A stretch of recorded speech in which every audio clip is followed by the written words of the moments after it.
Hey guys, welcome back to another episode of the AltMed podcast. My name's Andrew Dowling. With me, as always, my co-host Mitch Kurtz. Mitch, how you doing? Well, thank you. You and I are both looking like we're carrying a bit of a mane at the moment. We need to maybe schedule a visit to the barber at some point. Um, although, Enter our guest. although I got to say, I think we're paling in comparison to our very special guest today. From across the ditch, we have New Zealand's foremost cannabis activist slash enthusiast, but most prominently the founder of the Whakamana Museum. And I hope I've pronounced that correctly. But Abe Gray is going to tell me if I haven't. Abe, welcome to the show. It's great to have you. Hey, thanks for having me, guys. Yes, you did pronounce that correctly, and I needed a bit guilty of as coaching. guilty as charged of being a cannabis enthusiast. Well, we can tell by the setup. Maybe actually, we might just deep dive quickly into your backstory, and then I am thinking that for those watching this podcast episode on YouTube, might be keen to get a little bit of a tour of what we're looking at, which is, might I say, quite an impressive setup that you've got in front of you.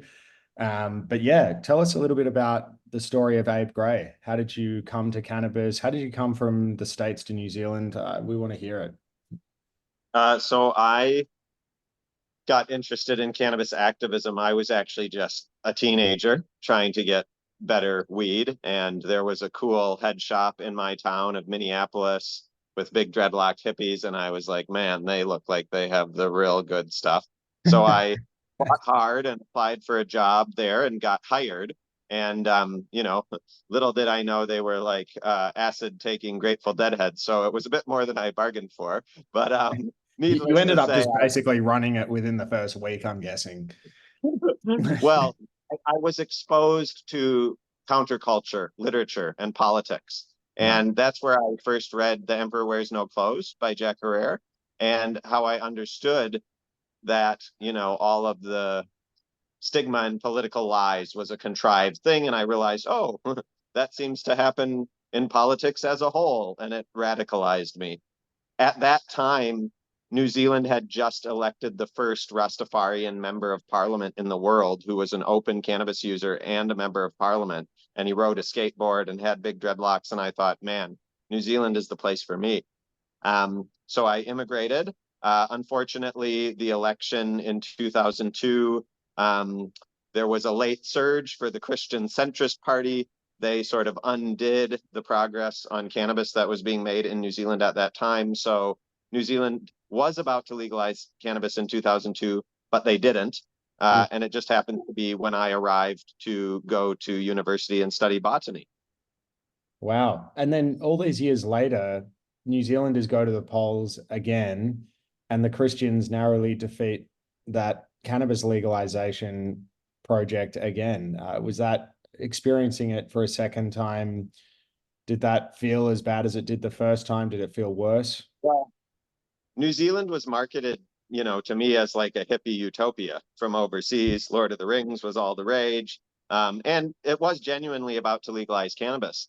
But there is a lot of boganism also in New Zealand. And yeah, so that's what we're up against. But when I got to uni, I joined up with the local legalization activism club at the uni. And on our very first, every year there's a day where there's a big protest, like a cannabis protest, kind of like Mardi Gras, but in all the New Zealand cities. And in my first one of that, we marched to the police station and hotboxed it. And then Nice. we hotboxed the police station again the following year. And both of those times, the police didn't do anything. And they were actually quoted in the media saying, we were too busy. We had more important things to do. And we were like, yes, yes, you did. And we used that as like, a quote and an example of, even if there's 100 hippies smoking cannabis in the police station, they they have more important things to do. And we parlayed that into a weekly protest on the university campus, which became like a Friday 420 sesh up festival, started a radio show, ultimately started the museum. And then a decade later, the museum has grown to what it is today. That is amazing. In fact, probably the perfect segue just for our YouTube audience to maybe do a very quick visual tour of the museum, and maybe for the benefit of our podcast only listeners, if you can just talk through what we're looking at as we go through. In here now, this is our future podcast studio. This is also like the VIP members only lounge. We've got all our devices. We've got a cool, all the accessories. I love Mona Lisa smoking a joint on the wall there, just as Da Vinci painted it. Now, this is the stage. So there's actually big red velvet curtains that close this VIP area off from the public. This here is our selfie station. This is a picture of inside one of the local licensed grows. You can stand in front of there and get a selfie, make it look like you're in the grow. Now, this is kind of actually what I will do later is I'll show you the facade of the building. Actually, I'll just do that now to give you. Now it's just getting a little patchy on the stream. Maybe the Wi-Fi is moving from Wi-Fi Wi-Fi to a bit, but I got to say, We've all for been everyone listening at home, or wherever you're listening, this is an impressive building. I think Australia needs something like this, Mitch. What do you reckon? I think from memory, I think there is one in the kind of Nimbin region, actually. Yes, Well, we need one in Melbourne, Mitch. We need one in Melbourne. I thought that was just your house, wasn't it? St Andrews. Oh, I think we've just lost the Wi-Fi, but it's called the Whakamana Museum. I'm actually just going to. Hey, there we go. Sorry, Abe, we did lose you just for a minute there. I think the Wi-Fi may have dropped out, but Mitch and I were just musing about the possibility of opening up one of these in Melbourne. Yeah, the equipment, the selfie station, and just remind me, you guys are in Auckland? Yeah, no, this is the legal varieties that are available for sale in New Zealand. Oh, I'm just throwing it around, but yeah, you can sort of open that. You can smell. We're showing the packaging. Now, these are all individual samples that belong to me and other museum volunteers. So us as patients, we can show people, we can say, this is what I was prescribed. This is what it looks like. This is what it smells like. And this is the only place in New Zealand that you can actually see what you're getting before you get prescribed, which we all know patients are really interested in. Yeah, we've got infographics. This is a mobile rugged HPLC. This can test 19 different cannabinoids. You just grind up a sample, put it in the solvent, shake the little shaker, and you're away. Orange Photonics, it's kind of the standard issue in the US industry now. We've got Mannequin with the endocannabinoid system, talking about different delivery methods, edibles, suppositories, transdermals, coming over to look at the evolution of vaporizers. So it's a very medical kind of focus. Cultivation. What's that? Sorry? It's a very medical focus, it appears to be. Well, it's the science, it's like we show cultivation, we show hash making, like we're enthusiasts, but it's legal if we're prescribed, and people need to understand the endocannabinoid system. And so it's a huge hall. The legal capacity of the building is actually 420 people. So yeah, we can do big gigs, speeches. It's incredible. I got to say, like, for anyone listening, it's like think of like a town hall with a stage. I'm sure Abe probably thinks of it more like a sermon, which I totally understand. It's very cool. And sorry, I did just look it up. So you're in Dunedin, Abe.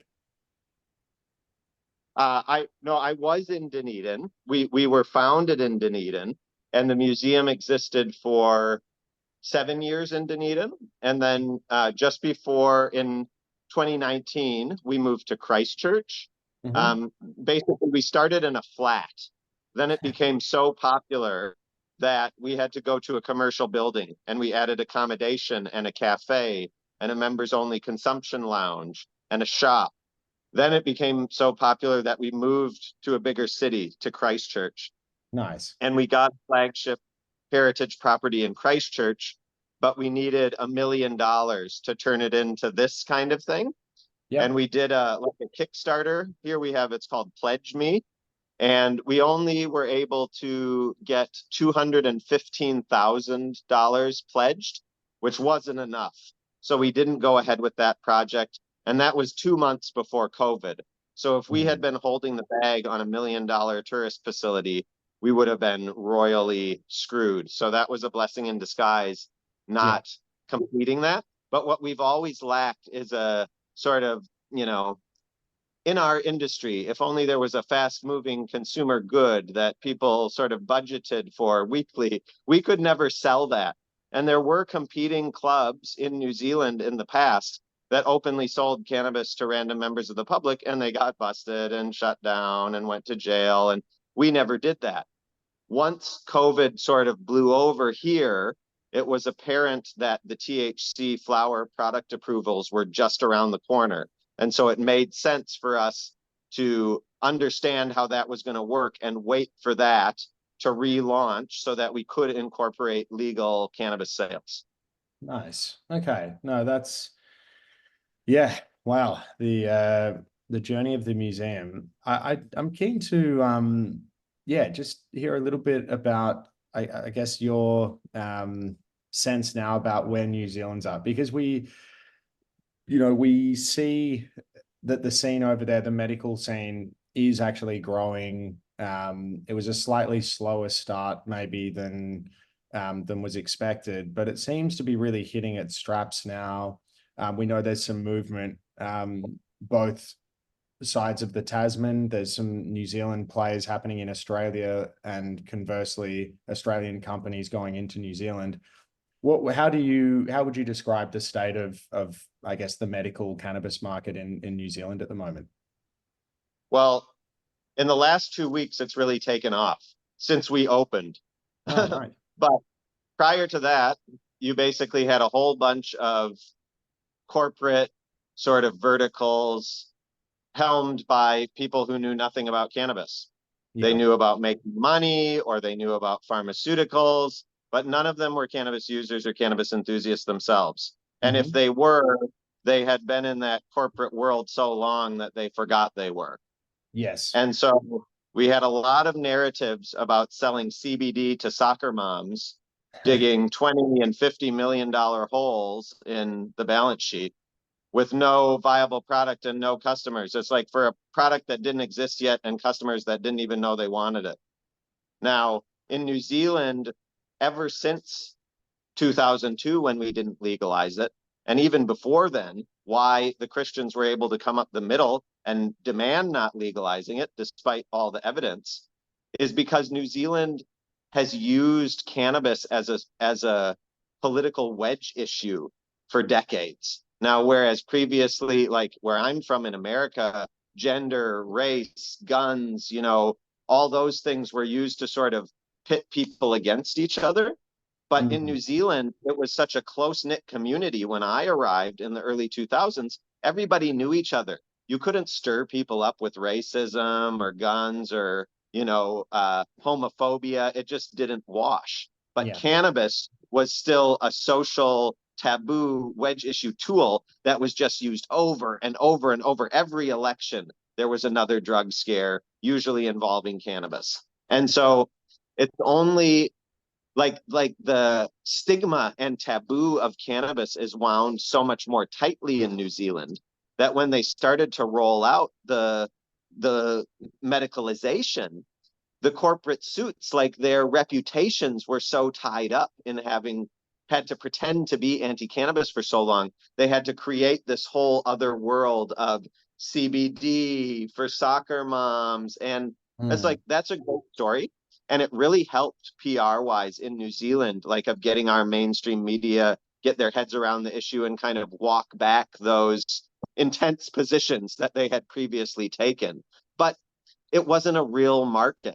And, the only real market in the cannabis industry, the major market, is existing users of THC flower.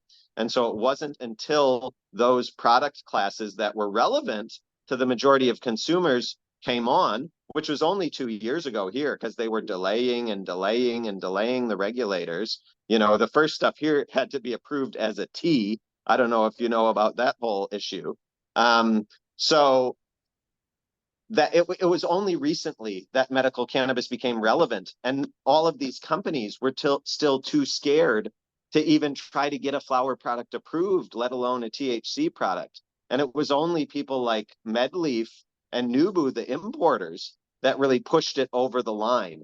And once those flower products became available, then first it was 100, then 1,000, then 10,000. The patients started flooding in all of a sudden, and these 50, $20 million verticals, you know, styled like a dentist's office, they're like not making any money. And then these people actually selling flower to people who want it are starting to make money. So it's starting to pick up. And that's what we're doing. And we're unashamed about it.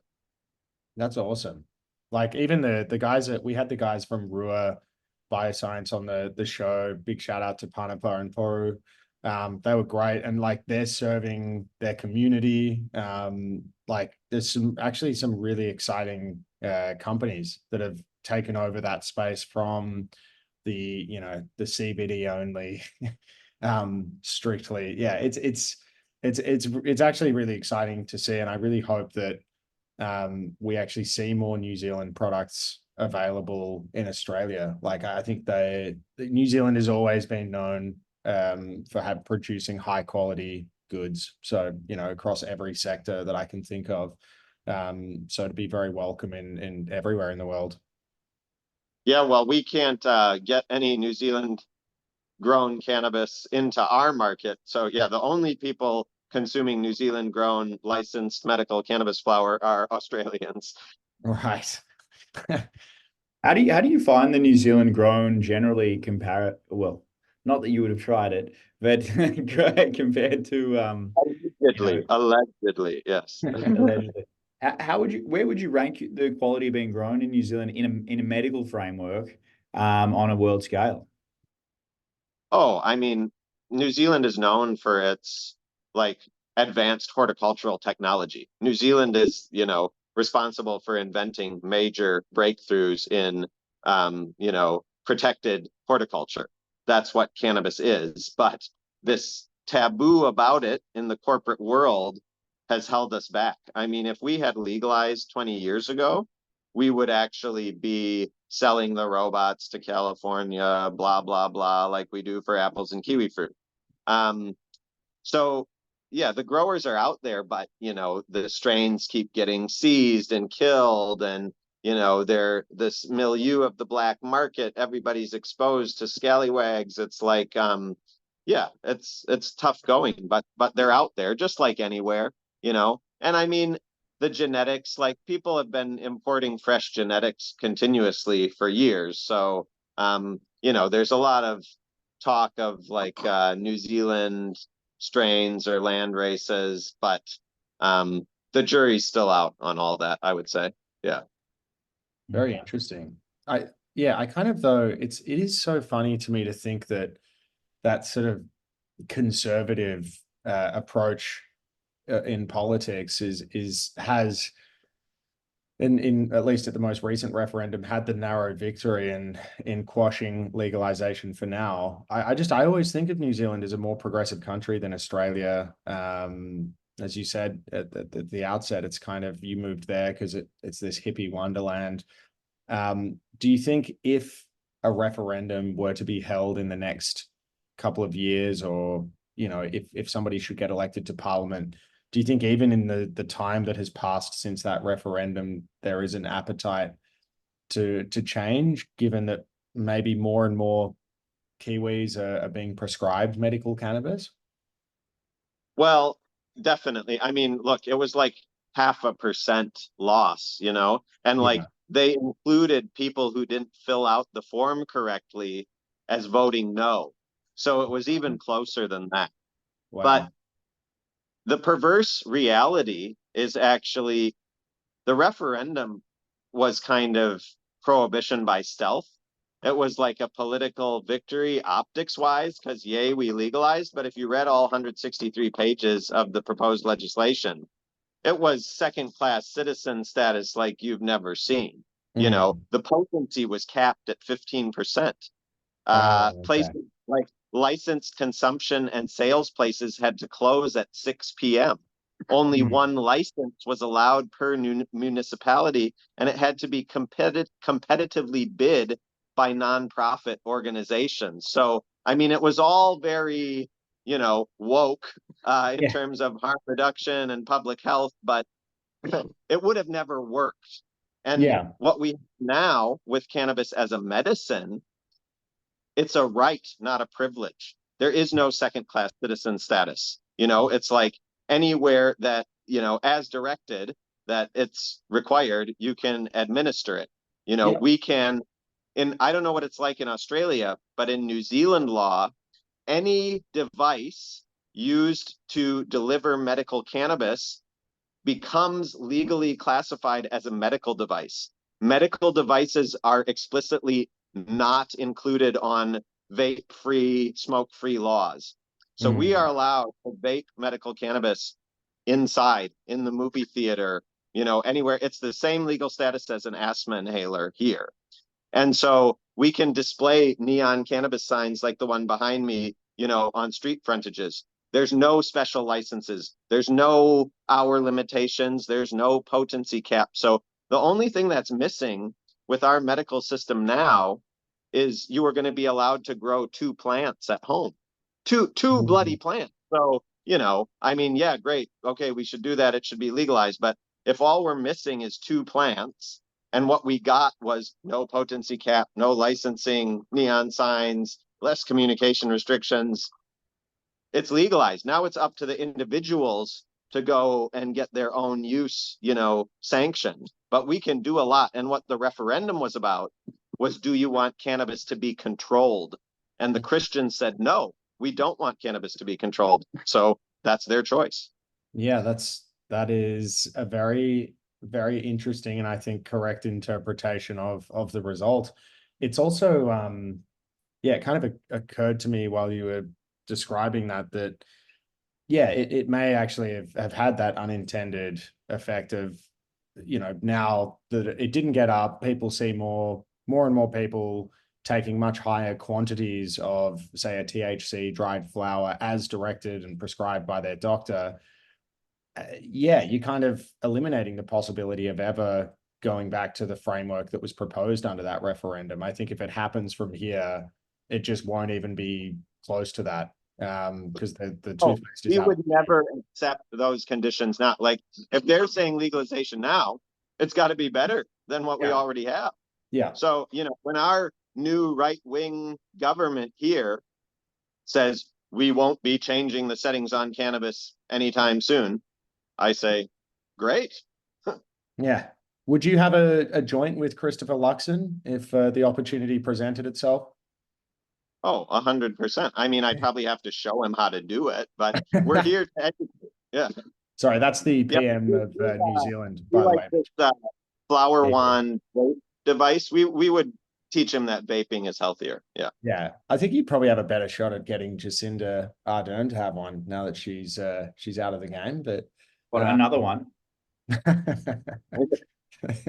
Well, I think basically, like, every time there's a cannabis story, New Zealand journalists are trying to wind up the current coalition government politicians who are all, rabidly right wing. And every time they're asking them, like, really, really, like, razzing them about cannabis, they're like, no comment. And they just change the subject. I mean, I've never seen anything like it in my life. They do not want to be drawn on this issue. They're fine with it. They don't want to be heated about it. The debate is over here. Like, it just wasn't announced, which is fair. Like, we don't want to embarrass them. We won. It's fine. We know we won. It's all good.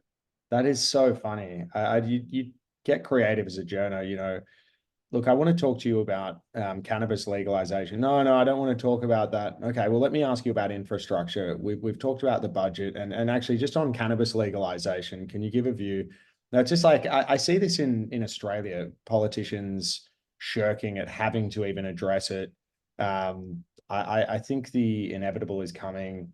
Honestly, I think a lot of the regulators that have to regulate various activities that require a license in the cannabis space. I've heard at conferences that they're sick and tired of the regime. I'm sure the same is true in New Zealand. So to me, it feels Well, in yeah. New Zealand, our regulator has only one employee, and everybody knows Dave. So That is that's outrageous. That is crazy. Well, I look, acknowledging, we've taken a bit of your time, but we really appreciate having you on. Was there anything else before we wrap this up? Any other topics you wanted to tackle or comments to make about the state of play in New Zealand currently? well, I mean, obviously we're set up as a tourist attraction, so all Australian visitors, we encourage like people from other jurisdictions, we have to sort them out and prescribe them and dispense to them. But you guys, we just want to see you bring all over these cool exotic strains that we can't get on our medical here. So, yeah, we welcome all our Australian visitors. That is awesome. I'm sure there's quite a number of listeners to this podcast who, yeah, will be sure to swing past when they're next in New Zealand. It's not too far from us. Mitch and I are in Melbourne, just a little 4-hour flight across the ditch, and Same as yeah, Perth. it's the same to Perth, exactly. So, yeah, we'd love to swing past and say good day. Yeah, it's awesome what you've set up over there. Really respect it. Well, and I do want to say, like, when I was in Aussie, everyone was telling me, "Oh, you'd never get away with that here. Oh, you couldn't do that." I'm like, "Well, I'm willing." Yeah, So yeah, yeah. Do we want the to offer's test still this out, open. or If you need me to come and show you how to do it, we're ready. the expansion has begun? All right. No, thanks so much, Abe. Been a pleasure having you on. Yeah, love the museum. Love your continuing activism, and keep fighting the good fight. Thanks, guys. Thanks for having me. No Cheers, worries. Abe. Take care.